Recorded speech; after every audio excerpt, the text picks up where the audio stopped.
Guys, welcome back to our channel Ankita vlogs. আমি অঙ্কিতা চলে এসেছি আবার একটা নতুন ব্লগ নিয়ে। দেখতেই পাচ্ছ তোমরা, আমি রেডি হয়ে গেছি আর তার সাথে গুছিয়ে নিয়েছি হচ্ছে লাগেজ গুছিয়ে নিয়েছি, মানে বুঝতেই পারছো যে যাচ্ছি আমরা দূরে কোথাও। তো আমরা যাচ্ছি হচ্ছে রাঁচি আর নেতারহাটে। তো এই পুরো ব্লগটায় থাকবে পার্ট 1-এ আমরা রাঁচি পৌঁছবো আর সেখানে কিছু জায়গায় ঘুরবো। তো তোমরা সাথে থাকো, ব্লগটা দেখতে থাকো। এখন বাজে হচ্ছে 6:20 মতো। তো জয়রা বাড়ি থেকে বেরিয়েছে গাড়ি নিয়ে, আমরা বাই রোড যাব রাঁচিতে, চন্দননগর টু রাঁচি। তো তোমরা দেখতে থাকো। আমরা চলে এলাম ডোনাকে নিতে। এবার ডোনাকে নিয়ে তারপর আমরা এবার রওনা হবো। রওনা সবাই রেডি, এবার বেরোবো, একটু পরেই বেরোনো হবে। এখন সব গোছগাছ হচ্ছে, কোথায় কোন জিনিস রাখা হবে সেই সব নিয়ে সব সেটিং করে তারপর আবার বেরোনো হবে।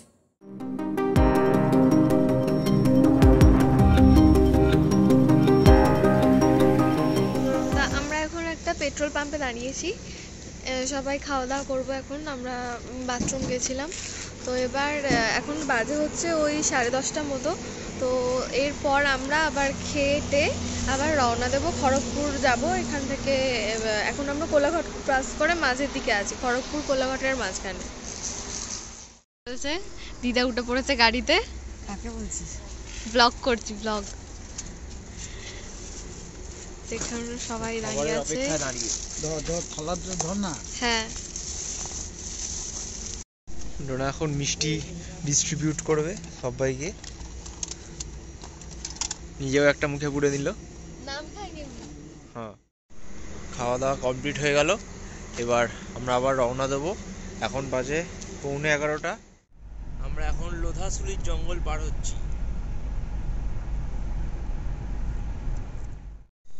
রাত প্রায় 11:30 বাজে। তো এখান থেকে ঘাটশিলা এখন হচ্ছে 34 কিলোমিটার। আমরা এখন দাঁড়ালাম একটা পাঞ্জাবি ধাবায় চা খেতে, সবার ঘুম পেয়ে যাচ্ছে বলে। তো খেয়ে দিয়ে আবার রওনা দেওয়া হবে। পাঞ্জাব ধাবা, এখানে আমরা চা খেতে দাঁড়ালাম। হ্যাঁ, চাটা হেভি খেতে করেছে।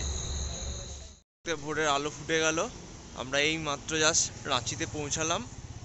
এখন হোটেল খুঁজছি।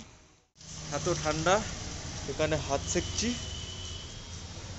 দাঁড়িয়ে দাঁড়িয়ে, সবাই দাঁড়িয়ে আছে। সকাল আমি আর ডোনা হোটেল রুম খুঁজতে বেরিয়েছি। আমরা 1 ঘন্টার জন্য ফ্রেশ হওয়ার জন্য এই রুমটা নিলাম। জাস্ট ফ্রেশ হবো, এই আমরা বেরিয়ে যাবো। সারা রাত জেগে বিধ্বস্ত অবস্থা এখন আমাদের। কেউ ঘুমোইনি আমরা, তাও টোনা ঘুমিয়েছে। এই তো এখন আমরা সবাই রেডি হয়ে গেছি, এবার চেক আউট করবো সবাই মিলে।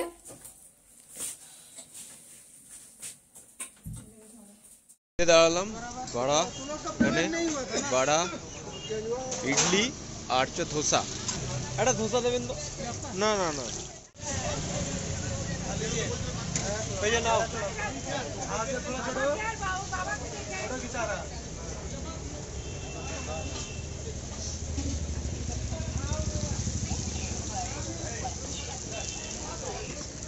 ধোসা দিয়ে দিয়েছে। আমরা এখন বেরিয়ে পড়েছি পত্রাতু ভ্যালির উদ্দেশ্যে। জয়ের ধোসা খাওয়া হয়ে গেছে, কিন্তু আমি খাবো পুরি, সেই জন্য জয় আনতে গেছিল, পুরি নিয়ে চলে এসছে। এই যে আমাদের সাথে যাচ্ছে ছোট্ট সদস্য, রাস্তার দিকে তাকিয়ে এখন রাস্তা দেখতে দেখতে চললো।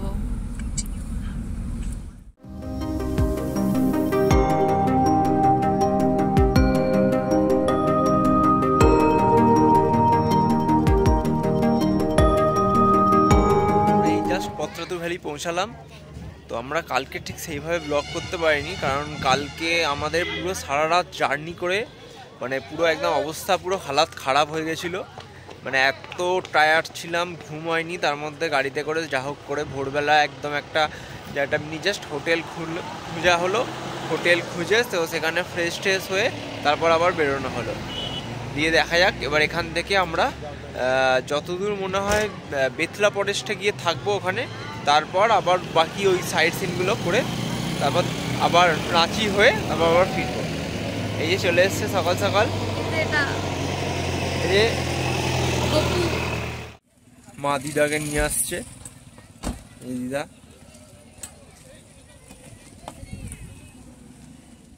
প্রচন্ড রোদ, তাকানো যাচ্ছে না। এই পুরো ভ্যালিটা এখান থেকে দেখা যায়।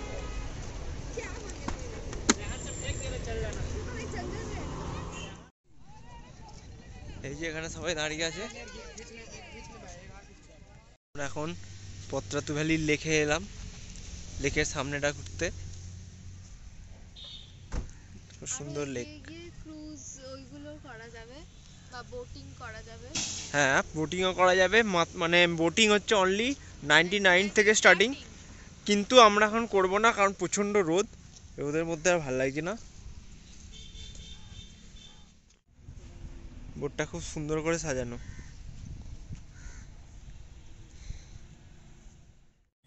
এখান থেকে আপনারা ক্রুজ রাইডও করতে পারবেন, বোট রাইডও করতে পারবেন। ওদিক থেকে আরো অপশন আছে আপনাদের, যদিও আমরা এখন কোনোটাই করব না। এই যে এরকম ভাবে ব্রিজ করা জলের উপর, এখান থেকে আপনারা যেতে পারবেন। এটা হচ্ছে পুরো লেক ভিউটা, অনেকটা বড় লেক, অনেকটা বড়। মা এখানে ফটোশুট করছে, মায়েরা সবাই দাঁড়িয়ে আছে।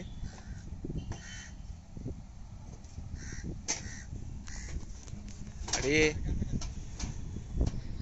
এই পাকামো করে যাচ্ছে, টোনা পড়ে যাবি কিন্তু। নড়তে নড়তে আসছে, এই টোনা পড়ে যাবি কিন্তু। এরকম স্পিড বোট আপনারা ভাড়া করতে পারবেন, এখানে লাইফ জ্যাকেট দেওয়া আছে, সব কিছু দেওয়া আছে।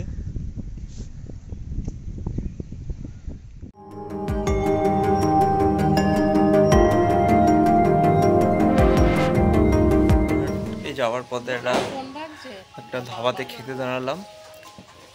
রাস্তায় যেতে যেতে কোনো ব্লগ করতে পারিনি, সবাই মোটামুটি গাড়ি ছেড়েছে আর ঘুমিয়েছি, প্রচুর ঘুমিয়েছি। দিয়ে এখন খেতে দাঁড়ালাম, খেয়ে দিয়ে আবার নেতারহাটের দিকে রওনা হবো। প্রচুর রাস্তা, প্রচুর রাস্তা। এই ধাবায় খেতে দাঁড়ালাম আমরা। আমরা ভেজ থালি নিলাম, ডাল দিয়েছে, আলু ভাজা, একটা তরকারি, পেঁয়াজ আর চাটনি, আমারটা আচার, আমারটা শুধু একটা অমলেট, ব্যাস। আমরা এখন খাওয়া দাওয়া মিটে গেছে, আমরা এখন মিষ্টি মৌরি খাচ্ছি। খাবারটা ভালোই ছিল মোটামুটি, মানে খুব যে হোটেলের মতো আমাদের ওখানে টেস্টফুল নয়, তবে মানে ভালো খেতে আর টাটকা।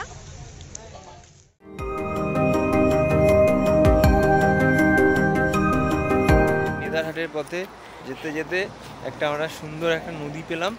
নদীটা তিস্তা নদী। এই তিস্তা করতে পারছিস এটা? হাট, মা বাবা এখানে দাঁড়িয়ে দেখছে।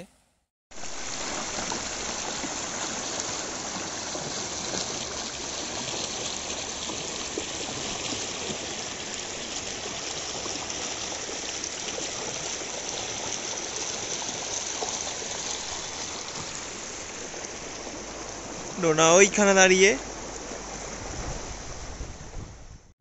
তো আমরা এবার দেখতে দেখতে বেরিয়ে পড়লাম ম্যাগনোলিয়া ভিউ পয়েন্টের উদ্দেশ্যে। ম্যাগনোলিয়া ভিউ পয়েন্টের গল্পটা খুবই করুণ, তো আমি শুনেছিলাম একটা ইউটিউবারের ভিডিওতে, তো আমি এখানে লিঙ্ক দিয়ে রাখবো তোমাদের উইকিপিডিয়াতে। বাকি এই সানসেট ভিউ পয়েন্টটার সৌন্দর্য অসাধারণ লেগেছে, আর সামনে গাড়ি পার্কিংয়ের কোনো অসুবিধা নেই, সামনে বড় জায়গা করা আছে। আর ওই পয়েন্ট থেকে যে সূর্যাস্ত যাওয়া দেখার জন্য পুরো সুন্দর করে জায়গা করা আছে, বসার জায়গাও আছে, তোমরা ওখানে সৌন্দর্য উপভোগ করতে পারবে। আর ওখানে ম্যাগনোলিয়া আর তার প্রেমিকের একটা মূর্তিও করা আছে এবং ম্যাগনোলিয়ার ঘোড়ার মূর্তিও করা আছে। আমার খুবই ভালো লেগেছে ম্যাগনোলিয়া ভিউ পয়েন্টটা। এটা হচ্ছে আমাদের হোটেল।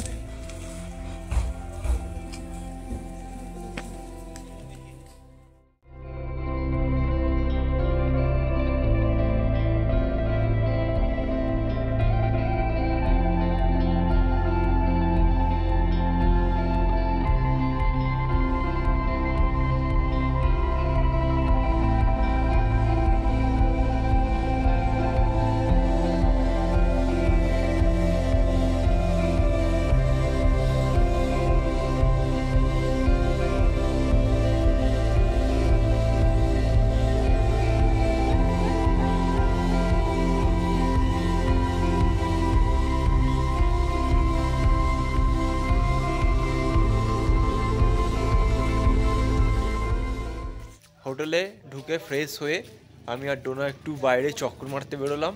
ঠান্ডা আছে, ভালো ঠান্ডা আছে। আমি আর ডোনা এখন হাঁটছি।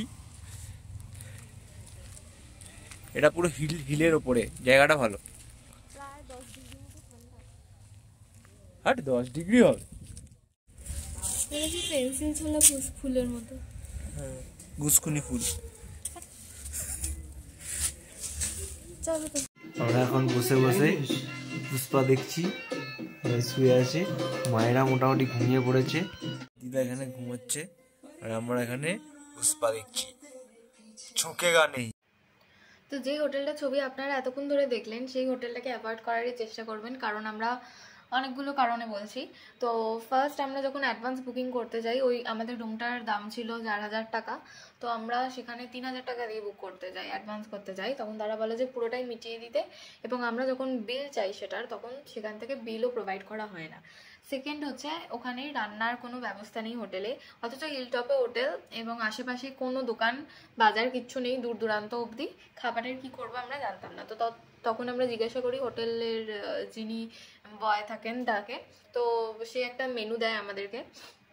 সেই মেনু থেকে আমরা যথারীতি সিলেক্ট করে কটা জিনিস বলে দিই, আমাদের পর্যাপ্ত পরিমাণ খাবার। তো তারা বলে যে যেহেতু আমাদের কিনে আনতে হবে, রান্নার ব্যবস্থা নেই, তো সেই জন্য 9:30 বেজে যাবে। তো আমরা 9:30 অবধি ওয়েট করি। তারপর আমরা জিজ্ঞাসা করতে যাই যে খাবার কখন আসবে। তখন তারা বলে যে এখনও আনতে যাওয়া হয়নি, তো আরও ওয়েট করতে হবে। আমরা তারপর যখন 9:45টার সময় যাই খাবারের কথা জিজ্ঞাসা করতে, তখনও তারা বাইরে হাসাহাসি করছিল, কিন্তু কেউ এখনও পর্যন্ত আনতে যায়নি খাবার। তো আমরা তার আরও 3 মিনিট পর যখন জিজ্ঞাসা করতে যাই, তখন তারা উত্তর দেয় যে আমাদের খাবার নাকি অন্য হোটেলের, মানে হোটেলের অন্য রুমে আর কি তারা দিয়ে দিয়েছে। এটা কিভাবে সম্ভব হয় এত বড় একটা হোটেলে, আমার কোনো ধারণা নেই। তো তারা আমাদের আরও ওয়েট করতে বলে। আমরা 10টা অবধিও ওয়েট করি। 10টা অবধি ওয়েট করেও তারা বলে যে আমরা এখনও আপনাদের খাবারের ব্যবস্থা করতে পারিনি। তখন আমরা অর্ডারটাকে বাধ্য হয়ে ক্যান্সেল করে দিই, এবং ভাগ্যিস আমাদের কাছে ড্রাই ফ্রুটস ছিল এবং ড্রাই কিছু খাবারও ছিল, লাইক চিড়ে মুড়ি। তো আমরা ওইগুলো খেয়েই কোনোভাবে রাতটা কাটাই। তো আমি বলতে চাই যে হোটেলের এই এত টাকা নিয়ে এরকম ব্যবস্থা করার মানে কি, মানে জাস্ট আমি বুঝতে পারলাম না। তো তোমাদের আমি সতর্ক করার জন্য এই ভিডিওটা বানাচ্ছি যে তোমরা অ্যাভয়েড করবে এই হোটেলটাতে স্টে করা, কারণ খাবারের প্রচণ্ড অসুবিধা।